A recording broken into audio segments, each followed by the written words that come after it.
Não tem jeito, pessoal. O Lula é realmente o nosso queridinho, né? Ele nunca nos desaponta, né? Eu estava vendo aqui agora a oficialização da candidatura dele à presidência, né? E até o número que ele utiliza é uma homenagem a nós e nos agrada, né? Ele usa o número 13, né? O número 13 representa o mês do meu aniversário, porque eu nasci no dia 13 de novembro, né?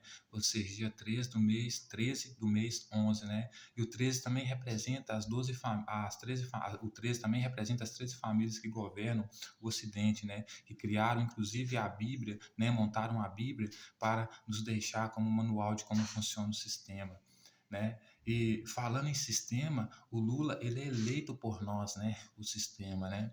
Ele é um queridinho nosso, né? Então não tente fazer nada contra ele, porque se alguma coisa acontecer com ele, nós podemos inverter os polos magnéticos da Terra ou levantar alguma placa tectônica mais do que a outra. Enfim, tudo para fazer justiça, né? Pelos nossos, né? E por que eu digo isso, né? Porque o Lula, né? Ele é um representante da classe dominante, né?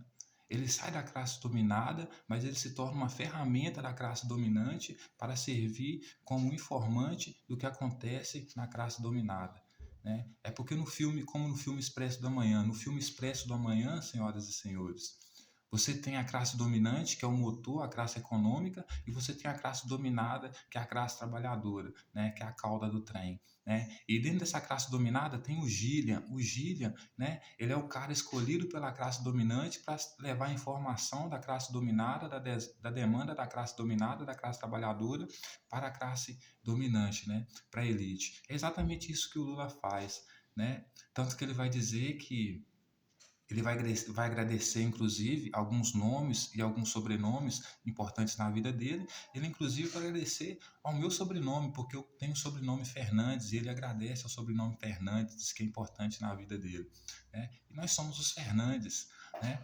Mas, enfim, senhoras e senhores, do mesmo jeito que no Expresso do Amanhã a classe dominante tem o intermédio, né?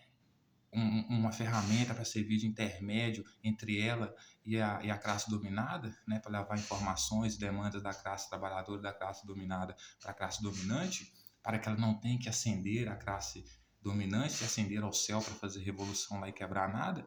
Da mesma forma é o Lula, né? Tanto que ele vai dizer que quando ele governava, né, quando ele era líder da classe trabalhadora, num certo momento, começou a chamar ele de traidor, achar que ele era traidor, porque ele estava preparado para a guerra, para fazer revolução, tacar fogo na classe dominante, digamos assim, né? Mas foi ele que impediu, né? E ele impediu e todos eles começaram a achar que ele era traidor, porque ele disse para a classe trabalhadora que ele iria negociar as demandas da classe trabalhadora com a classe, né, econômica, com o motor, com a classe dominante, e eles deveriam voltar a trabalhar. Então todos eles achavam que ele era traidor, porque todos eles queriam ir para a guerra, mas todos eles se arrependeram depois e viram que ele estava certo. Por quê? Porque a partir do momento que eles iam fazendo greve, eles iam ficando sem dinheiro, sem dinheiro não compravam comida, e a sociedade, né, quebrava toda a hierarquia da sociedade, né, e por isso eles viam que o Lula estava certo. Ou seja, não se resolve as coisas na pancadaria, né? Então o Lula é o nosso queridinho, o nosso escolhido, né? Inclusive, ele foi colocado lá para cuidar de mim, né? Tanto que eu tive muita sorte, né? Mesmo minha mãe morrendo muito cedo e meu pai tendo que me criar basicamente sozinho quando eu era mais novo, eu e meus irmãos, nós tivemos a oportunidade de estudar no tempo integral, um projeto do governo Lula, né? E lá a gente comia, bebia, almoçava, chegava de manhã cedo, tomava café da manhã, praticava atividade física, depois almoçava, ia para dentro da sala de aula, né? E estudava biologia, química, ciências, todas as matérias, ciências gerais, aí depois tomava um café da tarde e ia embora para casa, né? E os nossos pais de tarde em casa. Então, isso ajudou a gente a desenvolver o hábito de ler e por causa de ler, né, a gente aprende a se comunicar melhor, se expressar melhor. Ou seja, o tempo integral na escola foi uma obra magnífica do Lula, né? Então, ele atende os nossos projetos de governo mundial justamente porque para a gente poder fazer a distribuição de renda, né, de riqueza, das riquezas naturais para as pessoas no mundo, a gente precisa de um governo mundial. Mas para que isso aconteça, a gente precisa fazer com que essas pessoas aprendam a receber benefícios do governo. E a melhor forma de fazer isso é fazer com que elas aceitem os benefícios, né, através de programas sociais, né, do governo, Bolsa Família, Bolsa Gás, aposentadoria. né, tempo integral na escola. Então, o Lula atende perfeitamente a nossa demanda de governo mundial, né? Então, ele é o nosso queridinho, nós estamos com ele, nós estaremos com ele, né? E ele é o nosso escolhido, certo? E veja bem, senhoras e senhores, ele está propondo tudo isso de novo, né? Então, veja maravilhas, as maravilhas que ele está fazendo, né? E nós estamos com ele, né?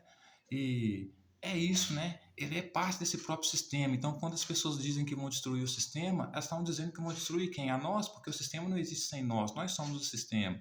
E se eles acham que vão destruir nós, eles estão muito enganados, porque sem nós eles não existem, porque não existe vida fora do sistema, né? A classe trabalhadora, toda vez que tenta fazer revolução, percebe isso, que ela tenta derrubar uma hierarquia, mas imediatamente surge uma nova hierarquia, justamente por quê? Porque o sistema é feito de hierarquia, o sistema é feito de ordem, sem ordem não há vida, não há sistema, sem nós não há vida, não há sistema, porque nós somos o sistema, certo?